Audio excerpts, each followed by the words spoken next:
Metrópole Entrevista. Grande professor de história, intelectual, comentarista da Rádio Metrópole durante muito tempo, para minha honra, para a glória da gente aqui.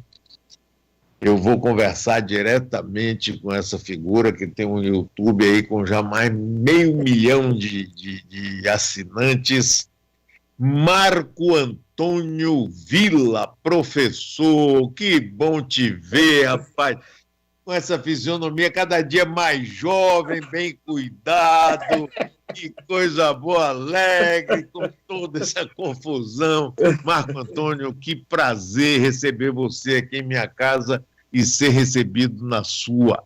Como é que vai você, meu amigo? Tudo bem com você? Tudo bem, olha, um grande prazer, Mário, um sincero prazer de conversar com você, com os amigos da Metrópole, com a Bahia. Eu gosto muito da Bahia, eu sempre gosto de lembrar que a minha tese de doutorado foi sobre Canudos, né? Conheço um pouco da política da Primeira República da Bahia, um pouco depois de 45, li os relatórios até de presidente da província durante o Império, quando eu escrevi sobre a seca, e eu acho que numa existência anterior eu nasci na Bahia, sabe? Então eu gosto muito aí de vocês. E agora a gente tem de manter o ânimo, né? Ontem mesmo, conversando com um amigo, as pessoas estão muito desanimadas, Mário, né? Mandando mensagens, ele falou, olha, eu estou muito desanimado com o Brasil. Eu me lembrei de uma peça do Paulo Pontes, Brasileiro, Profissão Esperança, né? Isso! E aí eu fui procurar nessa coisa fantástica no YouTube, achei a encenação com o Paulo Gracindo e a Clara Nunes, tal, que era a segunda versão. E fiquei ouvindo tal, e pensando, né? No fim, eles tratam da Dolores Duran e do Antônio Maria, duas grandes pessoas importantíssimas na cultura brasileira. A Dolores morreu tão nova, com 29 anos, né? E o Antônio Maria, um dos maiores cronistas. Então, eu acho que nós temos vivendo um momento muito difícil, o pior da história republicana, sem exagero, Mário. Porém, eu tenho muita esperança que a gente tem condições de superar tudo isso, porque é difícil quando você vive um problema grave como nós, sanitário, econômico, político, institucional, e não ter base para de onde partir para superar. Nós temos uma economia ultra diversificada, nós temos uma agroindústria que é padrão mundial, né, a presença no mercado internacional, um setor de serviços, temos uma indústria que ela está sendo sucateada, essa é uma questão importante, o Brasil tem de se reindustrializar outra vez, e temos uma cultura que o Bolsonaro odeia, uma cultura maravilhosa, né, a presença da cultura brasileira no mundo. Então estamos nesse momento difícil, mas eu não perco ânimo, todo dia nos encontros aí no YouTube com quem me acompanha, com os cursos de história, estou acabando uma história concisa do Brasil, conversa. Então eu estou bastante animado, mas é difícil, nós vamos superar essa situação, Mário, mas tem de ser rápido, porque eu cito sempre um título de um livro do Inácio Loyola Brandão, hoje na Academia Brasileira de Letras, grande escritor, Não Verás País Nenhum. Ele falava de questões de outro tipo na época, mas eu acho que serve para nós. Ou nós enfrentamos e derrotamos, eu sempre mostro a Constituição, essa edição pequenininha eu comprei na livraria do Senado, do Supremo. Ou nós respeitamos a Constituição, e ele não respeita, o Bolsonaro, porque nesse sentido ele é criminoso, e quando eu falo criminoso, Mário, é no sentido de crime contra a Constituição. Quem comete crime é criminoso, e marginal, porque está à margem da lei. Então, ou nós resolvemos rápido, Mário, ou vamos entrar numa crise que vai demorar uma década para a gente sair, sem exagero. Marco Antônio Villa, veja o seguinte, eu concordo inteiramente com você. Hoje, inclusive, eu fiz o meu editorial hoje foi duro, assim, eu acho que chega na hora, está na hora, não aguento, não dá mais. Quer dizer, o presidente na semana passada disse, não quero ter uma semana como essa. Ontem disse, nunca mais vai ter um dia como esse. Vem cá, e aí, vai ser como? Não é? Quem é que vai nessa aventura? Porque ele não está mostrando competência como líder para enfrentar uma pandemia, a economia está avacalhada, né? Esse tal sustentáculo que ele ia ter de um lado de Moro e de Paulo Guedes ruiu, né? Aquela reunião ministerial, pelo amor de Deus, Marco Antônio Villa, aquilo me deu ânsia de vômito. Quando você vê o ministro da Economia levar no deboche, não, porque eu li John Maynard Keynes 3 vezes no original, porra. Rapaz. Agora, eu queria ouvir, eu quero ouvir você, eu aqui não estou para falar, mas eu só queria colocar o seguinte: que instrumentos legais, com esse livrinho que você tem na mão, nós vamos, quem vai estabelecer os limites para essa valentia e esses arrobos do presidente? Esse que é, para mim, o X da questão. Olha, Mário, eu sempre digo, e a cada dia se comprova, que o Jair Bolsonaro está fora do campo democrático. Ele não é direita, ele não é liberal, não é conservador, ele é reacionário com traços neofascistas e neonazistas. E venho falando isso há muito tempo. Quando eu digo com traços, porque ele não tem nem capacidade de entender o que é fascismo, é um homem de 500 palavras no vocabulário. Ele não consegue entender o que é o fascismo e nem consegue entender o que é o nazismo, mas ele tem ações que se assemelham a isso.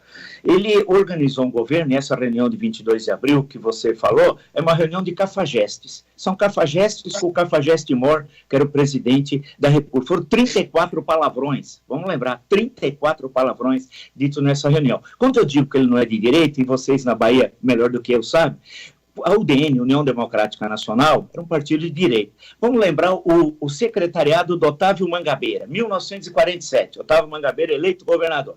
Quem era o secretário de Agricultura? Nestor Duarte. Quem era o secretário de Educação? Anísio Teixeira. Então, vamos pôr a bola no chão. Esse homem não é direita, é neonazista, neofascista. Ele não tem nada a ver no sentido clássico da direita liberal, democrática. Esse homem é um perigo, Mário, para as instituições. Ele é pior que o coronavírus. O maior inimigo hoje no Brasil, da nossa sobrevivência como nação e Estado independente, é o Bolsonaro. Então, essa questão de falar, eles falam conservador nos costumes, liberal na economia, e levanta os dedinhos, em nome de Jesus. É tudo Beelzebub, anticristo, que em nome de Jesus, coisa alguma. Né? Nem leu a Bíblia, é tudo papo furado. Então, quais são os caminhos que eu acho que são indispensáveis, e aí depende. Ele não tem apoio, Mário, hoje. Apoio popular. Manifestação de domingo tinha 200 pessoas em frente ao Palácio do Planalto, 200. Não tem apoio das pesquisas. As pesquisas todas mostram que o impeachment passou de 50%, a impopularidade e o apoio ao impeachment. Não tem apoio político. A Centrão, ele tem no máximo o centrinho, não tem o Centrão. Mas ele tem apoio do empresariado. Tem esses pé de chinelo aí, no Brasil 200, segundo o ministro Alexandre de Moraes, é uns pé de chinelo que fazem parte dessa organização chamada Brasil 200, e o ministro Alexandre de Moraes mostrou no seu despacho coisas que eu fiquei estarrecido, empresários antinacionais, antipatrióticos, a serviço do crime, de acordo com o ministro Alexandre de Moraes, o que ele apresentou algo patético. Portanto, o grande empresariado não está com o marginal Bolsonaro, né? Eu chamo ele de mandrião, porque ele não trabalha, é um mandrião. Então, ele não tem apoio popular de massa, não tem apoio nas pesquisas, não tem apoio parlamentar. Do grande empresariado, ele tem os pés de chinelo, desses picaretos. Aí lembra-se o seguinte, quando ele falou em atividade, que precisava liberar aquelas atividades necessárias, ele incluiu a academia. Vocês devem se lembrar, academia. Agora deu para entender, porque tem um cara dono de uma rede de academia que sustenta os blogs sujos. Veja que esse homem usa o aparelho de Estado para ele. Então, vamos lá. Apoio de quem ele tem? Do Exército? Duvido. Eu pulo aqui do prédio se ele tem apoio do alto comando. Tem nada, porque ele é um mau soldado, ele foi expulso do Exército por terrorismo, ele é terrorista. Está no livro do McLuff Carvalho, que faleceu, o grande jornalista, né, do Luiz McLuff Carvalho, o cadete ou o capitão. Então ele não tem apoio de ninguém. Ele está desesperado, porque ele sabe, Mário, que vai terminar em Bangu 8. Se o Lula ganhou 4 eleições consecutivas, 2002, 6, 10, 14, porque Dilma não existe. O Lula, nunca vi isso na história. Eu acho que da história da América Latina democrática isso nunca ocorreu. 4 vitórias consecutivas. E eleições livres, democráticas. Ninguém pode falar que tinha voto de cabresto, voto a descoberto, nada disso. Imagina o seguinte, esse homem sabe que pode ir para a cadeia, porque ele tem uma ORCRIM, uma organização criminosa no Rio de Janeiro, e a ligação que ele tem com as milícias. Adriano, que morreu aí na Bahia. Queiroz, que segundo o Flávio Bolsonaro, há 2 dias atrás, é um homem trabalhador. Poxa, por que você demitiu o Queiroz, então, entre o primeiro e o segundo turno do ano passado, de 2018, né? Carlos Bolsonaro, um rapaz doente, que merece, sim, a compaixão, um tratamento, porque é psicopata, assim como o pai. Eu tenho compaixão do Bolsonaro, mas fora da presidência. Ele é um psicopata, ele precisa de um tratamento psiquiátrico muito sério. Agora, Portanto, nós não podemos deixar uma quadrilha no Palácio do Planalto. Quais são os caminhos? Bem, no caso de impeachment, temos dois: crime de responsabilidade, infração penal comum. Crime de responsabilidade reza a Constituição, 2/3 da Câmara autoriza, quem processa e julga é o Senado. Infração penal comum, autorização de 2/3 da Câmara por acusação da PGR, só ela pode acusar, e o processo de julgamento no STF. Isso nunca ocorreu, porque os dois processos anteriores, Collor e Dilma, foi pelo Senado. O caminho é esse. Mas vai durar 2, 3 meses. Poxa vida, é pior ficar 2 anos e meio com o Bolsonaro destruindo o Brasil do que perdermos, entre aspas, 2 ou 3 meses. Mas aí já me falaram o seguinte: tá, tudo bem, é aprovado. Aí vem o Mourão. Eu falo, mas e daí? É solução constitucional. Eu não quero o rompimento. Quem odeia a Constituição é o Bolsonaro, não sou eu.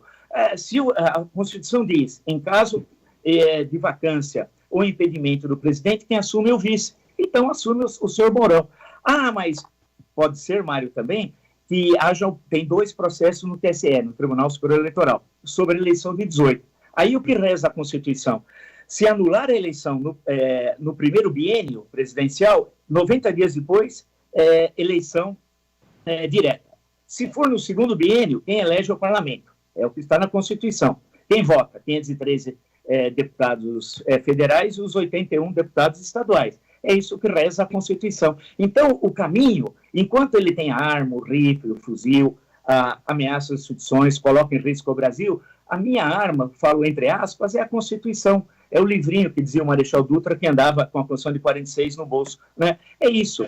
Quer dizer, há uma incompatibilidade, Mário, sem exagero, hoje, entre a sobrevivência do Brasil como nação livre e o Bolsonaro. Ele atrela, em termos exteriores, por fim, veja a política externa. Né? Eu tenho falado isso desde o ano passado, atrelando aos interesses norte-americanos. Né? E agora, quando o Brasil precisou dos ventiladores, etc., o Trump deu uma banana, desculpe usar a expressão, para o Brasil. Né? A entrada de brasileiros, não pode entrar brasileiros, etc., etc. E o que vai acontecer no pós-coronavírus, ou quando a curva cair? Os mercados que o Brasil, no agronegócio, disputa no exterior, disputa com os Estados Unidos, porque os Estados Unidos também é um produtor importante. A China, em especial, são compradores dos dois. Esse é um ano eleitoral, ele precisa de votos no meio oeste, a base ali do agronegócio norte-americano. Ele vai fazer tudo para defender os interesses dele. Você se lembra que o Foster Dulles, secretário de Estado do Eisenhower, presidente americano nos anos 50 e comandante aliado na Segunda Guerra Mundial, dizia: os Estados Unidos não têm amigos, têm interesses. É isso. Está na dele. E nós temos de defender mais o nosso interesse. Mas o Bolsonaro não o fez. E por uma última questão, lembra a humilhação? Ele queria colocar o Bananinha, o Eduardo Bananinha, ele queria colocar como embaixador. É um rapaz, Mário, se colocar o planisfério, você coloca um planisfério, pede para identificar os continentes, ele não sabe onde estão os continentes.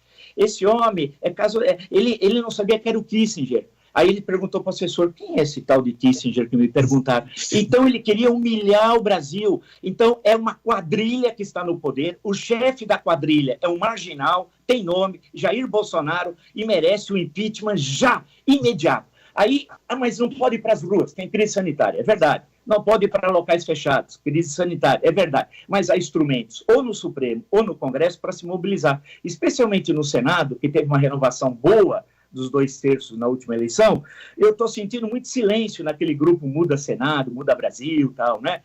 E é isso, porque esse homem é traidor da pátria. Ele é Lei de Segurança Nacional. Você pode usar a Lei de Segurança Nacional, a Constituição, a Lei 1079 de 10 de abril de 50 e o Código Penal, porque ele viola o Código Penal quando se aproxima das pessoas daquela forma, artigos 268 e 269. Em suma, ele não tem currículo, ele tem capivara. E o erro que nós cometemos, e eu tenho falado isso, foi quando ele brincava, quando era vereador ou deputado federal, e fazia aquelas acusações graves, defendendo tortura, guerra civil. Outro dia o doutor Reale Júnior lembrou disso. 30 mil mortes no Brasil, que o Brasil precisava ter, segundo o Bolsonaro, ditadura, aí sim que todo mundo dava risada, ninguém levava a sério. E fuzilamento do Fernando Henrique Cardoso, então presidente, ele propôs, né, se as instituições naquele momento tivessem agido, esse marginal não estaria hoje na presidência destruindo o Brasil, cometendo crimes contra a nacionalidade como nenhum presidente cometeu ao longo da história. E com esses grupos, dessas redes criminosas, sustentadas por maus empresários, empresários pé de chinelo, que não tem história de família, de trabalho, de envolvimento com o Brasil. Um desses pé de chinelo não queria nem o isolamento social, porque disse assim, pode morrer 8 mil, qual o problema? Como diz agora uma senhora da SUSEP aí, diz que é bom morrer os idosos, porque resolve o problema da Previdência. Ou seja, quer mais do que isso para iniciar um processo de impeachment? Que país? O Collor, vamos recordar 92, qual era a prova material? Eu tenho um livro sobre o governo Collor. Sem entrar no mérito se era bom ou ruim o governo, mas qual era a prova material? A compra do Fiat Elba. Era um cheque nominal. É bom lembrar que quem criou o cheque nominal foi o Plano Collor 1, porque eu me lembro. Era o portador, né?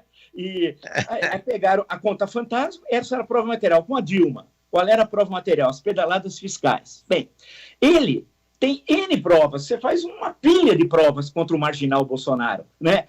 Homem valente, mas é fraco e covarde. Quando teve comigo em 2017, em São Paulo, na Rádio Jovem Pan, durante 40 minutos, era um gatinho. Aí era um gatinho, não é o leão que de manhã fala sozinho e geralmente agredindo as mulheres jornalistas. Ele é um homem fraco, misógino e covarde, porque comigo, e tem os vídeos aí na internet, ele ficou quietinho, bem pianinho. Em suma, lugar de marginal é na cadeia, lugar de Bolsonaro é no Bangu 8, não no Palácio do Planalto. Lá é a sede do Executivo Federal, não é do Escritório do Crime.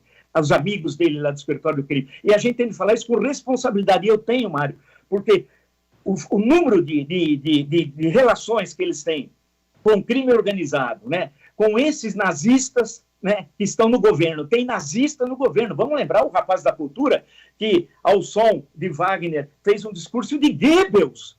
É inacreditável, né? Nós temos nazistas. Quer dizer, mas não sabia. Como não sabia? Mas sabe por quê? Tudo isso é a extrema-direita norte-americana que produziu uma visão de mundo, e tem um marginal que vive na Virgínia, que se autoproclama filósofo, é um marginal, fracassado, internado aqui em clínica psiquiátrica, tem toda uma história dele, vivia com 3 mulheres em São Paulo, e obrigou a filha a se casar, ele era muçulmano, antes ele era muçulmano, esse marginal da Virgínia. Esse marginal, como não tem capacidade criativa, ele pega o que a extrema-direita americana faz, ele requenta e serve para o Brasil como se fosse um prato novo recém-preparado. Fez isso durante décadas, especialmente nos últimos 10 anos. Ele semeou ódio, né? E esse homem, esse marginal, esse traidor da pátria que vive nos Estados Unidos, foi chamado de guru pelo presidente da República na Embaixada Brasileira. Esse homem que vitupera contra todos, xinga, agride, usa palavrões, um sujeito baixo, né, a serviço de interesses alienígenas, colocando em risco o nosso país. E o Bolsonaro hoje é instrumento no marginal, porque os filhos do Bolsonaro, os 3, que fazem política, ele está querendo colocar um 4º agora, são braços do pai. Quem é o Carlos sem o pai? Quem é o Flávio sem o pai? Quem é o Bananinha sem o pai? São nada. Então, é necessário as forças responsáveis da política, do empresariado, da sociedade civil, né, se levantar, porque as pesquisas de opinião, essa história, mas ele mantém 25%, ele mantém 30%. Aí eu falei para a pessoa, é verdade, mas tem 70% do outro lado. Se não me engano, 70% eu aprendi no primeiro ano primário, que eu fiz primário, eu nasci em São José do Rio Preto, no primeiro ano primário, a professora, a dona Dira, me ensinou que 70 é maior que 30, né? Eu aprendi já faz algum tempo isso.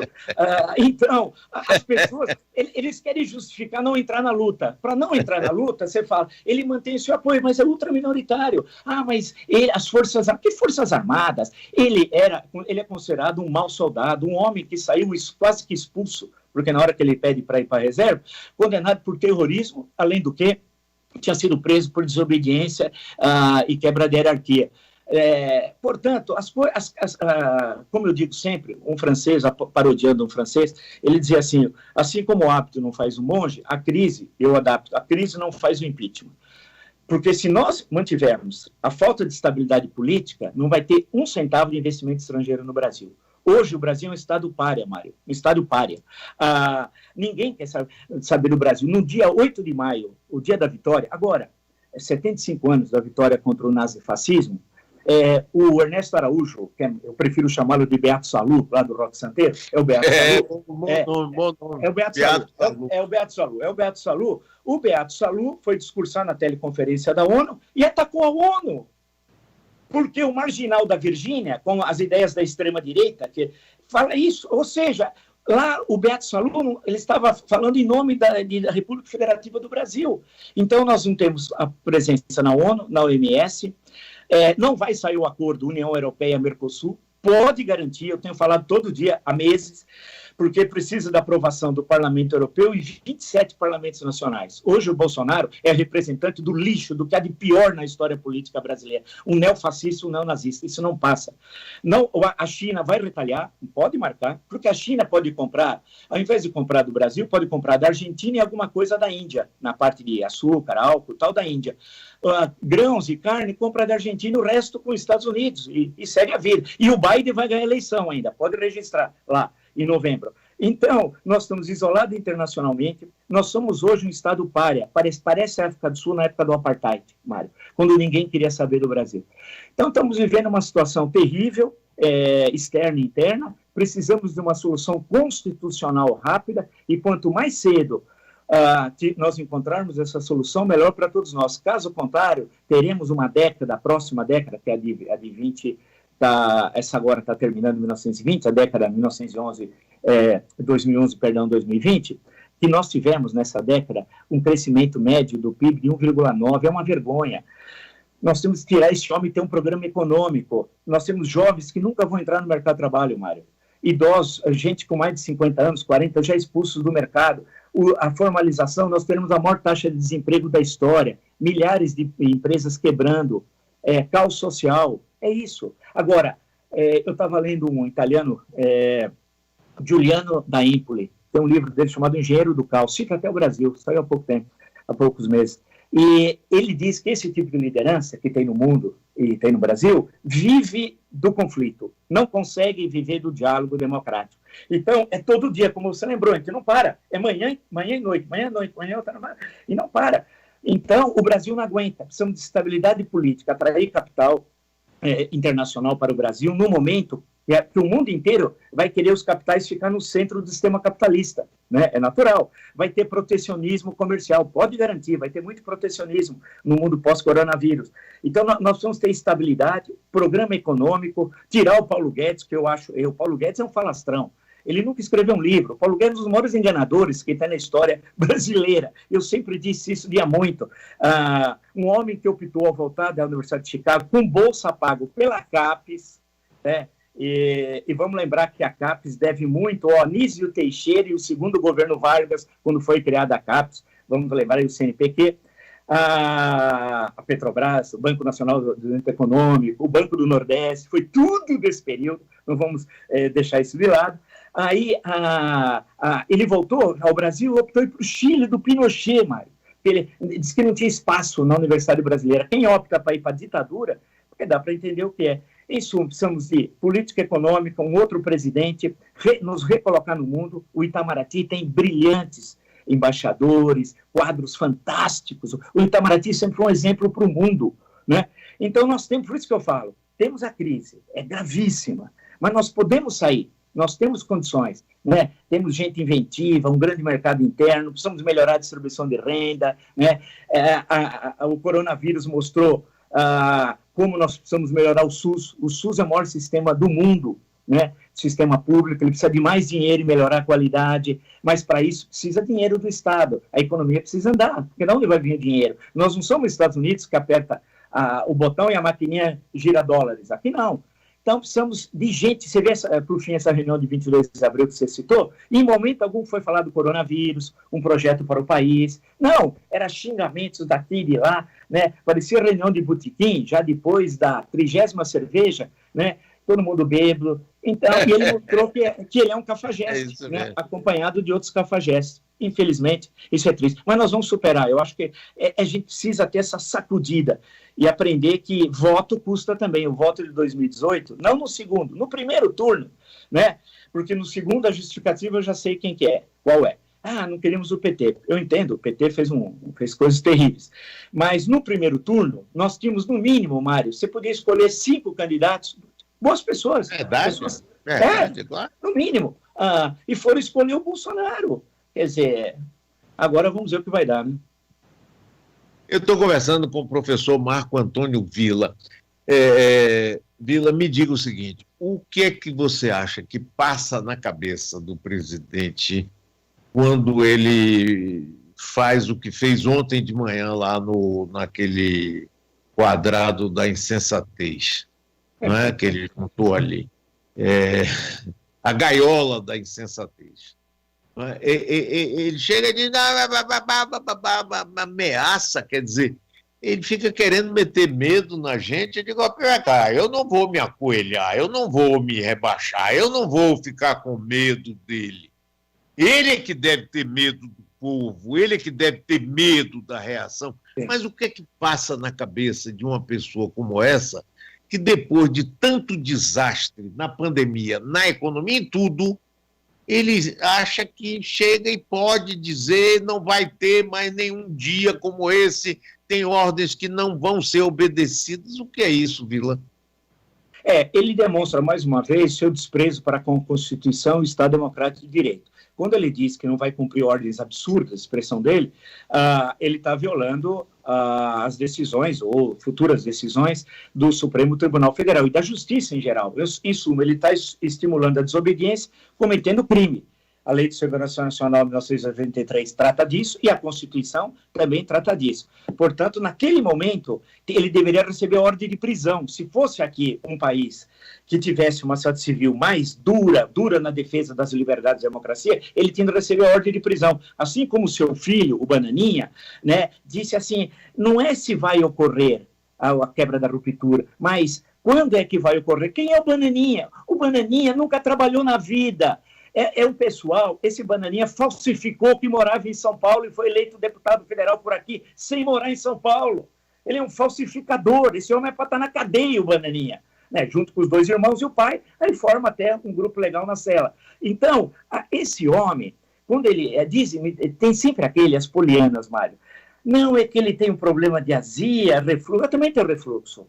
Mas eu levanto aqui, estou aqui normal conversando. Não, ele tem problema de refluxo, daí que ele fala daquele jeito tal. Eu falei, tem remédio, eu posso até receitar. Tem um que eu tomo aqui que é muito bom. Então, o que passa por ele? O descompromisso com a democracia, com o Estado Democrático de Direito, com a Constituição. Ele não sabe o que fazer, ele é inepto. Ele não é líder, ele é despreparado, é inepto, é preguiçoso, nunca lê um livro, nem o do Coronel Ustra, do assassino, que ele coloca em cima da mesa de trabalho, violando a Constituição, nem o livro daquele assassino ele leu, né? Não leu um projeto econômico, não discute nada com a área econômica, a área social, com a área da cultura, esportes, nada. Então, ele tem amor pelo poder, só pelo poder. Ele nunca na vida dele imaginou ter aquele carro, aqueles seguranças, e tudo de graça, né, que ele tem. Ele empregou, e por isso que ele gosta de mamar nas tetas do Estado, 102 familiares nos gabinetes dele, quando era deputado, e dos filhos. E vivia de negócios nebulosos, da rachadinha, o filho, porque o filho é a extensão do pai. E negócio, segundo o Ministério Público do Rio, que eu li aqui, que o Flávio teria negócios mais próximos com o escritório do crime naquelas invasões de terra e construção daqueles prédios, como o episódio de Muzema e tal. Seria um sócio, o que eu não duvido, né? Porque é uma família criminosa. Uma vez o Jungmann, então ministro, nessa época era da Segurança Pública, foi da Defesa e Segurança Pública, ele estava na Câmara Federal, Segurança, eu estava assistindo, e ele mostrou o mapa do Rio, mostrou vários locais e disse, aqui é controlado por milícias, aqui é controlado pela traficantes. E ele disse o seguinte, nessas regiões, a cada 2 anos nós temos eleições, e essas regiões estão elegendo parlamentares vinculados à milícia ou ao crime ou ao tráfico. E é isso, se pegar os mapas do Bolsonaro, da família Bolsonaro no Rio, eles foram eleitos em áreas dominadas por milícias e com dinheiro das milícias. A aliança é antiga dos criminosos, né? Então, a questão que se coloca é que esse homem não está à altura do nosso país, né? Não conhece as nossas tradições, eu chamo de caterva, usando uma velha expressão em desuso, mas na língua é uma caterva que tomou o governo, essa caterva. Eticaterva, é isso mesmo, Bolsonaro é eticaterva. Então, ele pegou essa turma. Eu me lembro que tinha um vídeo, acho que no dia 2, 3 de janeiro do ano passado, de uma senhora da mesma igreja que a primeira-dama, que tem uma família ótima, a mãe presa, a avó condenada por tráfico, a mãe por falsidade ideológica, e o presidente justificou que ela queria ficar mais nova, ao invés de fazer plástico. Ele disse, naquele dia, 24 de abril, 17 horas, o Bolsonaro justificou a falsificação da carteira de identidade da sogra. Em vez dela fazer plástico, ela resolveu mudar a idade. Pô, legal, tal. Isso e numa área, o Brasil inteiro, o mundo inteiro vendo aquilo, né, ele justificando. Bem, naquele dia 2, 3 de janeiro do ano passado, da igreja dessa senhora aí, Michele, a amiga dela, elas foram no Palácio da Alvorada e ficaram mostrando, estarrecidas. Olha essa mesa! Parece do Shrek, olha essa mesa. As referências é um desenho animado, que eles não conseguem, o nível cultural é rasteiro. Aí ela mostrou uma baixela de prata, não posso nem tocar, é de prata, meu Deus. Então, ali dava para ver, naquele dia 2, 3 de janeiro, nas mãos de quem o Brasil estava sendo entregue, né? Nas mãos de uma malta, de uma caterva, de um mandrião, que não sabe, não estuda, né? E que está colocando em risco o nosso país. Agora, tem empresários aí, isso que eu acho engraçado, mas esse empresário pede chinelo, porque o grande capital não se manifestou em nada nesse momento. Eu não vi o grande capital, nem de grandes indústrias. Eu também não. Bancos, está todo mundo recuado. Quem está falando são empresários picaretas, pé de chinelo, né? E alguns têm dinheiro estranhíssimo, né? Eu sei onde lava dinheiro, todo mundo sabe onde lava o dinheiro, como é que é essa lavagem, né? Como o Aécio fazia no Rio de Janeiro com o sócio dele, e tem gente que faz em São Paulo com outro sócio aqui, né? E a gente sabe. Então, esses daí não representam o empresariado, né? A Fiesp, a diretoria da Fiesp, o presidente da Fiesp não tem indústria. Olha o absurdo! Chama-se Federação das Indústrias do Estado de São Paulo. O presidente, eterno, porque ele já mudou 500 vezes aquele estatuto, ele não tem indústria. A indústria da família, que era uma indústria têxtil, salvo engano, há um tempo atrás, já há bastante tempo, tinha falido. Então, é sui generis. Você não tem hoje uma classe empresarial que nos sindicatos, federações e confederações tenham representantes. Aqui em São Paulo, Mário, para ver o peleguismo empresarial, que falam sempre o peleguismo dos trabalhadores, a Federação da Agricultura, o presidente da Federação da Agricultura está na presidência desde 1975, há 45 anos esse homem. Quer dizer, que ele representa os interesses do mundo rural aqui em São Paulo, não. Então, a questão que se coloca agora é enfrentar, ele é um tigre de papel, né, parodiando, já que agora é tudo China, o companheiro mau, quando numa entrevista em 1957, mais ou menos, usou essa expressão em relação aos Estados Unidos. Então, ele chamou isso de tigre de papel. Então, o Bolsonaro é um tigre de papel. Ele não tem força. Aquilo que ele faz de manhã, a história brasileira, aqui, as pessoas vão falar, que coisa estranha, que absurdo. O mundo inteiro vê aquilo, né, e fica assustado. Ontem ele falou palavrão outra vez. Chega! E aí meteu já um palavrão, né? É isso, ele é um cafajeste. Nós temos um cafajeste, um marginal na presidência da República. E não podemos ter medo. É aquela história do Juscelino Kubitschek. Não, medo, não. Deus me poupou do sentimento do medo, Juscelino. Isso, o grande Juscelino. E ele nem sabe chega.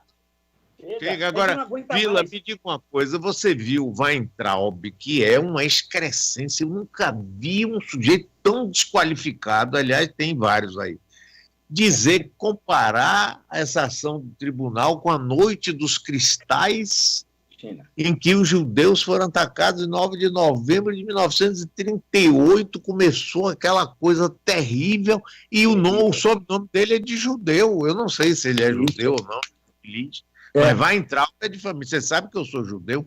Ele, rapaz, que diabo é isso? Até a Organização Mundial Judaica, lá dos Estados Unidos, fez um protesto veemente. Que animal é esse, rapaz? E o presidente está lá de bracinho e ainda bota o ministro da Justiça para entrar com um habeas corpus a favor dele e dos outros que não tem nada, não são nem do governo. Que excrescência é essa? Como é que é isso, Vila? Olha, Mário, essa solicitação do ministro da Justiça é um absurdo. A AGU poderia fazer isso, se fosse o caso, a Advocacia Geral da União, mas nunca o ministro da Justiça. É um verdadeiro absurdo que ele fez. E dizem que esse é um dos melhores. É o terrivelmente evangélico que ele quer mandar para o Supremo em novembro, na vaga do Celso de Mello. Se é que ele estará lá em novembro. o Bolsonaro. Eu espero que não esteja para a sobrevivência do Brasil. Nós precisamos ter paz, líder, competência, vontade de somar, e não um marginal na presidência. Então, ele não tem mais. Chega de Bolsonaro. A gente não aguenta todo dia ter de ver as excrescências que esse homem faz. É necessário a gente se posicionar de forma dura, democrática, contra esse criminoso. Agora, tem outros criminosos no governo, né? Outros. Por exemplo, você citou o ministro da Educação. O ministro da Educação não sabe escrever português. Ele comete erros que um aluno na quarta série do ensino fundamental não comete, né? É um sujeito que não tem tradição acadêmica, empresarial, profissional. Os bolsonaristas, quase que todos, são fracassados profissionais. Lembre um pouco o entorno do Hitler. Quase todo o entorno do Hitler era de fracassados profissionais. Era gente fracassada, né? Então, aí adere ao nazismo. Com uma ou outra exceção que tinha lá, não tinha ninguém com diploma de ensino superior, excetuando Goebbels, o ministro da propaganda, e de resto você não tinha na liderança do partido nazista. E gente fracassada. E gente fracassada tem ódio da política, porque a política é uma disputa de discursos, de compromissos, e eles não conseguem fazer. E tem ódio da cultura, né? Só que o ódio do Bolsonaro é superior. Outro dia eu estava falando com uma pessoa aí, até conversando, não vou nem citar o nome dela, mas só que muito legal aqui em São Paulo, já idosa. Eu falei, não, mas tem diferença, porque o Goering, ministro lá da Força Aérea, segundo o Speer, arquiteto preferido do Hitler, nas suas memórias, o Robert Speer diz que o Goebbels desenhasse... Albert Speer. Albert Speer. Então, era um arquiteto que sobreviveu, foi condenado a 20 anos em Nuremberg, né? E nas memórias, ele diz que o Goering chamou ele para desenhar também um novo palácio. Não estava satisfeito com o palácio que tinha lá em Berlim. E ele entrou no palácio e o Goering tinha roubado todas as obras de arte, inclusive de judeus, vale lembrar, de grandes empresários, tinha roubado tudo, pôs tudo na casa dele. E aí era coisa de qualidade. Tinha tanta coisa que tinha obra até pendurada no teto, porque não havia mais paredes suficientes para colocar os quadros roubados. E eu me lembrei, conversando com essa pessoa, olha, eu falei, poxa, desse jeito o Bolsonaro é pior até que o Goering, porque o Goering gostava da pintura clássica. E esse daí, nem isso sabe. Então eles têm ódio da cultura. E o Weintraub, em especial, destruiu. Olha, junto com a ciência e tecnologia, o ministro astronauta, o do travesseiro, o Pontes, o meu travesseiro, eles destruíram a CAPES, CNPq, está destruindo o Ministério da Educação, o Enem, o Fundo Nacional de Desenvolvimento Escolar, tudo que foi estruturado, algumas dessas políticas, algumas há décadas. É bom lembrar que algumas vêm dos anos 1950. Então, tudo isso, e esse sujeito é um negócio...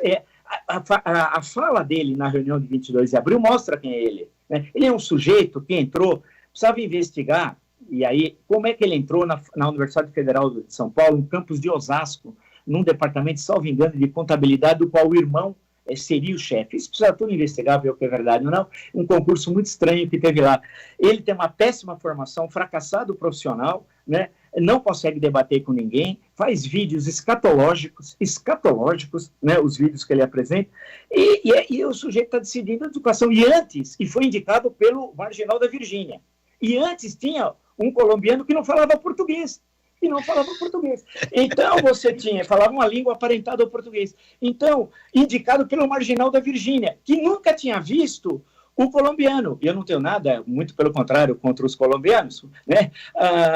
Mas a questão que se coloca é que eu imagino, se fosse o PT, designar um colombiano ministro da Educação. Pô, isso daqui ia explodir e tal. Então, a coisa que se coloca é que a hora da verdade está chegando para o Bolsonaro. Qual é a hora da verdade? Os inquéritos no Supremo Tribunal Federal, que inclusive o ministro Alexandre de Moraes retroage a 2018. Né? E aí vai ter uma boa discussão retroagir a 2018, que é aquela indústria de fake produzida no processo eleitoral, inclusive para os sites aqui de São Paulo, do interior de São Paulo. Um deles, que receberam farta propaganda bolsonarista, dizia assim: Ciro Gomes volta ao Brasil para votar em Bolsonaro. Essa era a manchete. E sabemos que tudo é mentira. As urnas eletrônicas, você se recorda, em 2018 eram controladas pela Venezuela. não sei como a Venezuela controlava as urnas, mas espalhava. E o pior, Mário, é que as pessoas acreditam, porque circulam no grupo do WhatsApp, e as pessoas acreditam piamente. E sustentado pelos empresários pé de chinelo, esses pé de chinelos que têm de ir para a cadeia, esses empresários que sustentam isso, têm de ir para a cadeia, porque eles estão sustentando uma organização criminosa, e que, no interior do Palácio do Planalto. Então, veja, além do gabinete do ódio, citado pelo ministro Alexandre de Moraes, o gabinete do ódio dentro do Palácio do Planalto, que tem a organização do Carlucci, que é um rapaz doente também, como eu disse, merece tratamento, mas não pago por nós, né? Então, a coisa toda, você pega esse Weintraub, a Damares eu tenho dó, mas não é até uma má pessoa. Deve ser uma pessoa que merece ter educação, aprender, estudar um pouco, porém ela não pode ser ministra. Né? O que ela disse naquela reunião, que queriam infectar os índios, para morrer um monte de índios, para dizer que o senhor é que infectou, se dirigindo ao Bolsonaro. A mulher é maluca. Né? Nós vimos naquela reunião o Roberto Sallu falando contra a China, e falaram contra o Paraguai não sei o que é, mas contra a China todos nós sabemos. Aí eles fazem eles são subservientes ao chefe, né? O presidente da Caixa chegou a dizer que tinha 15 armas em casa, 15 armas, né? Para ser simpático. Disse que se alguém mexesse com a filha dele, ele matava. E disse que tomaria 1 litro de cloroquina. O presidente do Banco do Brasil, um incapaz, que quer privatizar o banco criado no século XIX, quer entregar banqueiros estrangeiros, quer entregar as nossas riquezas. Quando o Paulo Guedes falou, Rubem, fala do seu sonho, Rubem. Eu pensei que era pensei que era o Martin Luther King. Eu tenho um sonho e tal, né? Eu falei, acho que vai sair uma grande ideia. Eu quero privatizar o Banco do Brasil. Isso não é sonho, isso é crime. É pesadelo contra o Brasil. E note, Mário, se essa turma, essa quadrilha continuar no governo, liderado pelo criminoso Bolsonaro, quando passar a pandemia, se eles estiverem no governo, eles vão fazer a via rápida de privatização, que eles chamam via rápida. A via rápida é entregar cerca de 3 dúzias de bancos e empresas estatais para piratas. Eles vão destruir o Brasil. O sonho dessa quadrilha é matar o nosso futuro. Eles estão destruindo o presente e querem matar o futuro. O Guedes tinha dito, lá atrás, em 18 ainda, se tiver problema, eu vou embora do Brasil. Claro, ele deve estar cheio de dinheiro. O Guedes é um especulador do mercado financeiro. Ele nunca produziu uma agulha, nunca vendeu um alfinete. Né? Esses homens não podem decidir a nossa vida, o nosso futuro. Né? E a reunião mostrou aquilo. Excetuando, eu fiquei olhando a reunião e olhei o ministro da Saúde, então era o senhor Taixe, ele estava assustado. Ele não falou nada. Estava assustado. Ele olhava ele estava assim, ele disse assim, eu não estou entendendo nada. Ele parecia um ET ali. Parecia um ET. Agora, Vila... Passa boiada. Tem o Salles também, o Ricardo Salles. Rapaz, esse negócio de passa boiada, que é isso? O Salles é um outro fracassado que tentou ser deputado aqui por São Paulo, não foi eleito deputado aqui em São Paulo, né? Estava na época no Partido Novo, foi expulso do Partido Novo, eu acho que o Partido Novo agiu muito bem, né? É outro fracassado. Então, dá medo, excetuando um ou outro ali que se salva. Agora, o que chamou a atenção também foi o silêncio dos ministros militares, né? Naquela reunião, porque o Exército, uma das grandes vitórias da redemocratização, para o Exército e para o Brasil, para os dois, foi o Exército se profissionalizar nas suas atividades constitucionais, profissionalizar. E fez bem para o Exército, tanto que o prestígio do Exército nos últimos 30 anos não parou de subir.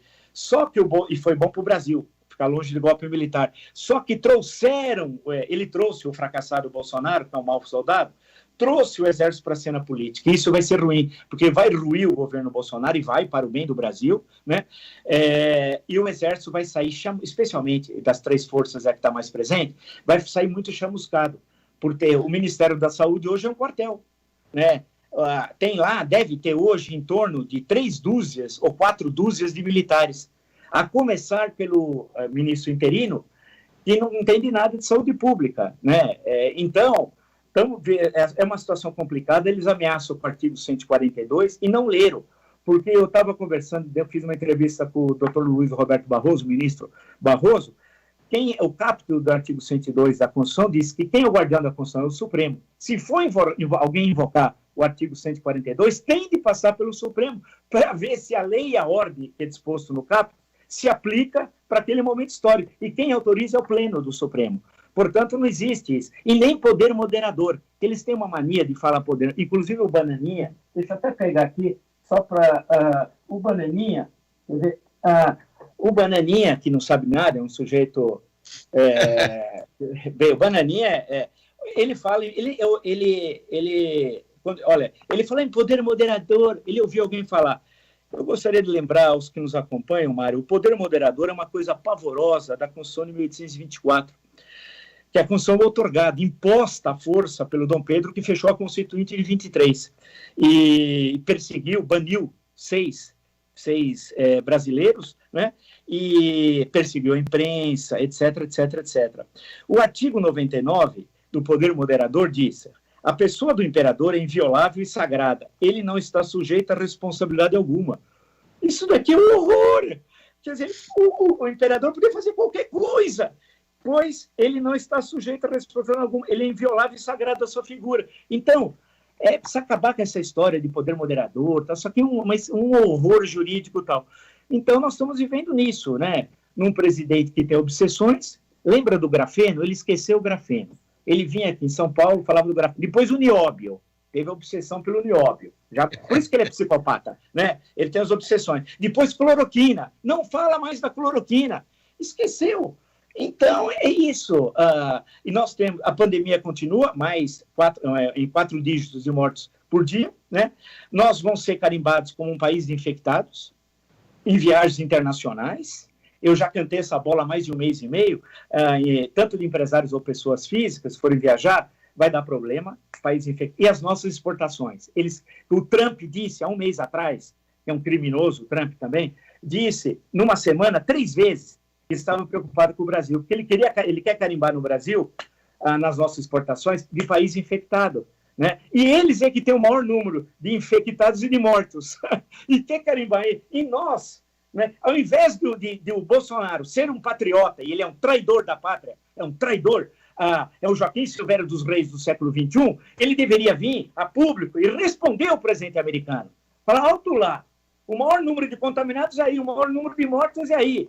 Né? Mas ele nem fala sobre isso, porque, veja, ele nem visita hospitais, não visita centros de pesquisa, ele não faz nada, né? Então nós temos um criminoso psicopata na presidência da República, não faltam crimes, o Supremo está investigando e nós temos uma legião de crimes, né? Um homem doente, qualquer psiquiatra, o Dr. Reale Júnior, certa vez, num artigo ao Estadão, disse fazer um exame de sanidade mental. Ele não passa. Fazer um exame de sanidade mental, ele não passa. É caso de inteligência. Vila, infelizmente nosso tempo acabou, mas eu tenho 2 coisas para falar com você. Primeiro, dizer da grande, enorme alegria de te rever, de estarmos juntos agora nos vendo. Agradecer muito. Segundo, eu quero que você diga aí, seu YouTube, que horas você transmite ao vivo?